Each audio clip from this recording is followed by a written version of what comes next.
jalan-jalan. Ini mau ngetes kamera ya, karena kemarin kameranya hang, tidak bisa merekam ya. Jadi file hasil rekamannya itu tidak bisa diekspor, bahkan tidak bisa diputer ya, cuman frame pertama saja, kemudian ada muncul suara tapi gambarnya tidak bergerak. Dan ini kita coba dengan beberapa skenario. Kemarin skenario pertama adalah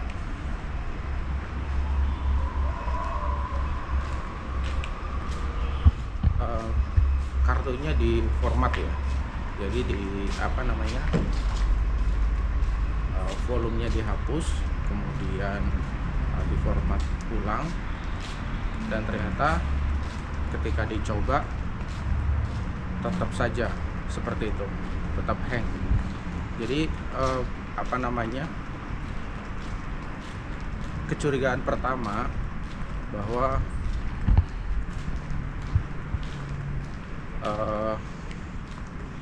error ini terjadi karena kartu yang sudah berulang kali baca tulis, kemudian harus di format ulang. Itu kita buktikan bahwa itu tidak benar. Jadi masalahnya bukan di kartunya ya. Nah, kemudian kecurigaan kedua adalah baterainya. Nah, jadi ada kemungkinan bahwa baterainya ini mengalami under voltage ya. Jadi tegangan yang disuplai ke kamera secara keseluruhan lebih rendah daripada yang seharusnya, sehingga ada beberapa komponen, ada beberapa modul yang tidak bisa bekerja dengan baik. Contohnya adalah image stabilizer. Kemarin ketika ketika coba di ekspor dari format RAW-nya, format aslinya, menjadi format MP4 yang nanti bisa diedit di aplikasi. Nah, itu ada muncul pesan error bahwa image stabilizernya itu tidak ada, informasi image stabilizer itu tidak ada pada file video. Nah, ini adalah kecurigaan kedua. Nah, kecurigaan kedua ini kita akan buktikan dengan cara apa? Jadi kemarin kita jalan-jalan ke Monas, kita membawa 3 buah baterai. Baterai yang pertama itu relatif aman ya. Jadi setelah dari Monas kita keluar, masih di Irti ya, masih di Irti, kita makan. Sebelum makan kita ganti baterai. Nah, ketika ganti baterai ini ternyata yaitu hang. Nah, makanya ada muncul dugaan atau kecurigaan bahwa ini disebabkan oleh baterai yang under voltage. Nah, ini kita sudah tandain baterai yang sampai sebenarnya under voltage. Kita coba singkirkan dulu. Jadi kita akan coba merekam dengan menggunakan baterai yang lain. Jadi satu baterai kita tandai, kita tidak akan pakai dalam pengujian. Nah, apakah ini terbukti benar atau tidak?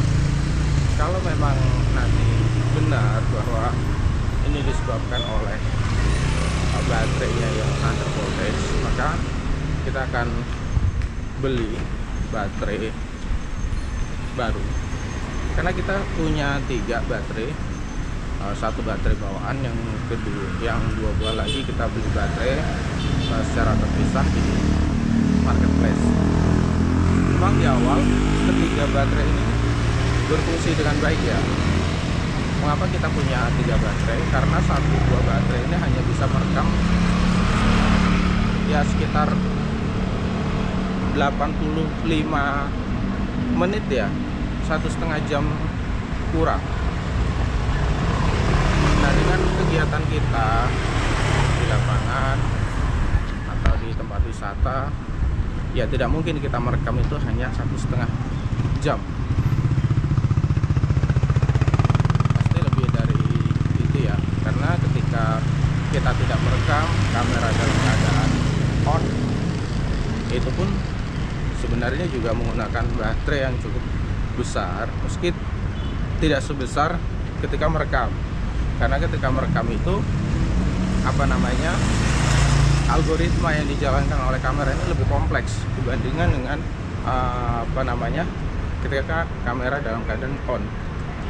Jadi sebagai informasi ya, kamera 360 itu sistem perekamannya tidak sama dengan kamera biasa ya. Kalau kamera biasa, ini mohon maaf kalau salah ya, silakan koreksi. Kalau kamera biasa itu dari cahaya yang ditangkap oleh lensa, kemudian dengan menggunakan sistem lensa difokuskan, kemudian di plot ke sensor. Jadi nanti sensor ini akan menangkap image, menangkap cahaya sesuai dengan yang diproyeksikan oleh lensa, dan sensor ini nanti akan merekam image tersebut. Kemudian sistem dari kamera ini akan mengambil cahaya dari sensor tersebut dalam bentuk matriks 2 dimensi. Nah, dalam bentuk matriks 2 dimensi, kemudian itu dibagi menjadi piksel-piksel ya, atau disebut dengan picture element. Nah, kemudian piksel ini disimpan ke dalam file. Nah, tentu dengan dengan frame rate yang tinggi, resolusi yang tinggi ya, prosesornya menjadi kompleks. Bahkan tidak lepas di situ saja, ada beberapa proses, misalnya object detection, kemudian ada lagi image stabilizer. Jadi image stabilizer itu kalau kamera digoyang-goyang begini, itu gambarnya tidak goyangannya itu tidak sedahsyat goyangan kamera. Nah, kita bisa membuktikan, kita bisa membedakan ketika dua buah kamera digoyang dengan cara yang sama, merekam objek yang sama di waktu yang sama. Yang satu image stabilizernya diaktifkan dan yang satu lagi tidak. Nanti kita akan lihat hasil rekamannya seperti apa. Nah, itu adalah proses. Sebenarnya image stabilizer itu juga ada dua cara ya. Yang pertama itu adalah hardware-nya atau kameranya itu yang diberi image stabilizer seperti gimbal. Nah, yang kedua itu adalah yang menggunakan software-nya. Jadi begini, biasanya ya pada kamera handphone, image stabilizer itu hanya bekerja ketika perekaman itu menggunakan resolusi yang bukan maksimum, bukan kemampuan maksimum dari kamera itu. Misalnya kameranya maksimum bisa merekam 4K ya, atau 4K, tetapi image stabilizer ini hanya berfungsi kalau perekamannya di bawah 4K. Artinya apa? Nah, ini saya coba menebak-nebak aja ya. Sebenarnya sensornya itu menangkapnya 4K, tetapi yang direkam itu bukan keseluruhan dari image yang didapatkan, artinya di crop. Nah, area cropping ini itu yang diatur pada saat terjadinya guncangan. Jadi ketika ketika kameranya berguncang, area dari crop ini juga ikut berguncang dengan arah yang berlawanan dengan guncangan kamera, sehingga itu seolah seperti mata kita ya, ketika kepala kita mengangguk-angguk begini, nah itu gambarnya juga tidak akan mengangguk-angguk, gambarnya akan tetap seperti itu. Apa yang kita tangkap oleh mata kita itu tetap seperti itu. Nah, itu adalah cara kerja dari gimbal. Nah, untuk yang image stabilizer yang yang dilakukan oleh software itu mirip seperti itu, tapi dia menggunakan sistem crop gitu. Nah, itu yang terjadi pada kamera konvensional ya, gambarnya 2 dimensi. Nah, bagaimana dengan kamera 360? Kamera 360 itu lebih kompleks lagi dari itu. Kenapa? Karena image stabilizer-nya itu bukan hanya vertikalnya saja, tetapi bukan hanya vertikal horizontal, tetapi juga ada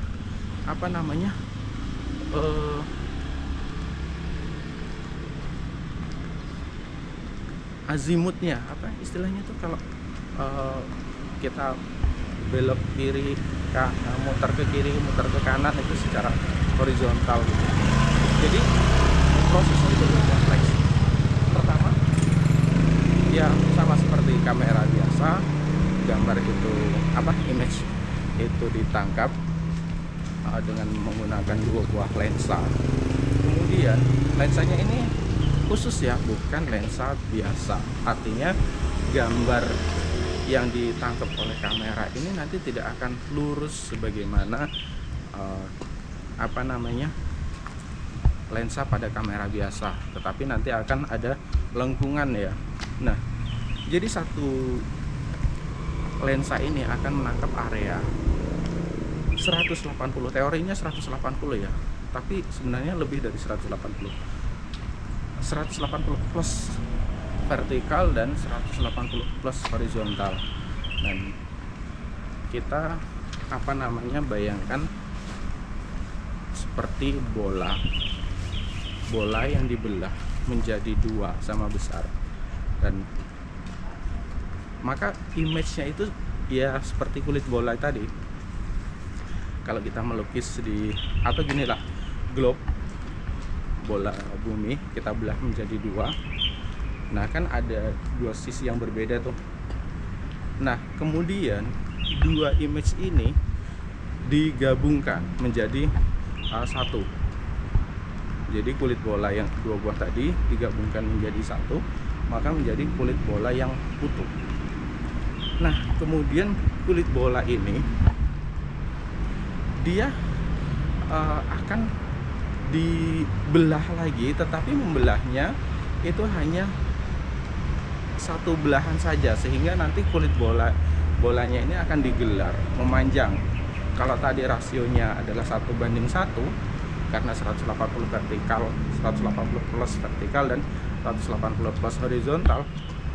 Nah, kemudian setelah digabungkan, dibelah lagi menjadi 1:2 atau 2:1 ya.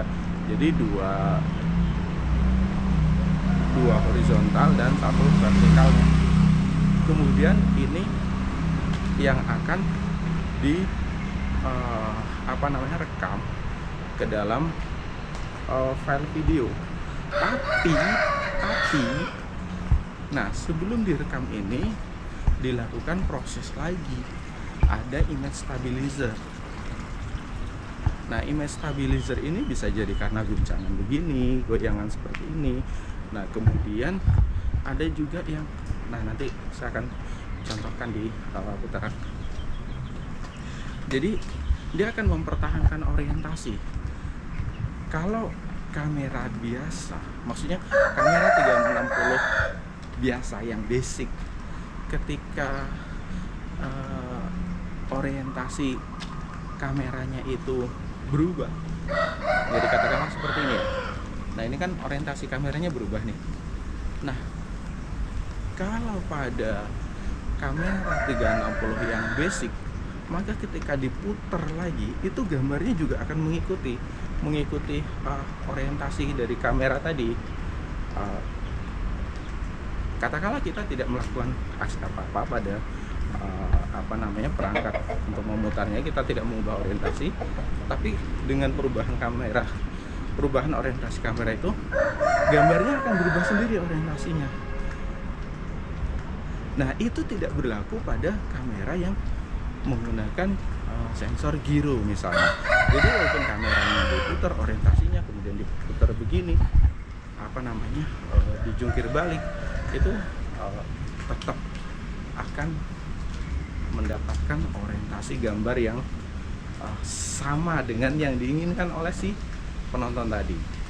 Nah maka prosesnya tentu saja kita berbicara tentang proses basic, proses dasar dari kamera 360 itu lebih kompleks dibandingkan dengan kamera konvensional. Itu proses basicnya. Kita belum bicara tentang fitur-fitur tambahan seperti object detection dan sebagainya. Oh iya, di kamera 360 ini tidak ada autofocus ya. Bagaimana mungkin dua buah lensa melakukan autofocus atau manual fokus? Karena satu lensa pun coveragenya nanti bukan 45 derajat, 60 derajat, tetapi dan bukan 90 derajat, tetapi 180 plus 180 derajat lebih. Bagaimana kamera bisa melakukan proses koreksi fokus? Maka kamera 360 yang basic seperti ini sudah menggunakan fitur autofocus ya, kecuali untuk kamera 360 yang menggunakan banyak sekali lensa ya, kamera yang harganya mungkin ratusan juta ke atas, lensanya banyak. Kalau kamera tersebut mau dilengkapi dengan fitur autofocus, tentu memungkinkan, dengan catatan softwarenya juga mendukung. Karena kalau softwarenya tidak mendukung, bagaimana nanti ketika akan menggabungkan gambar dari satu sensor dengan sensor lain ketika fokusnya berbeda? Nah tentu itu bisa ditangani dengan menggunakan software yang canggih ya, tetapi itu tentu tidak ada pada kamera 360 dengan dua buah lensa seperti yang saya gunakan. Nah demikian saja obrolan kita tentang kamera 360. Mudah-mudahan terekam ya, karena saya sangat ragu apa yang saya rekam tadi benar-benar terekam dengan baik dan bisa diekspor ke dalam format MP4 sebelum nanti diolah lebih lanjut. Ya, kita sudahi dulu vlognya. Jangan lupa untuk subscribe channel ini ya. Dadah.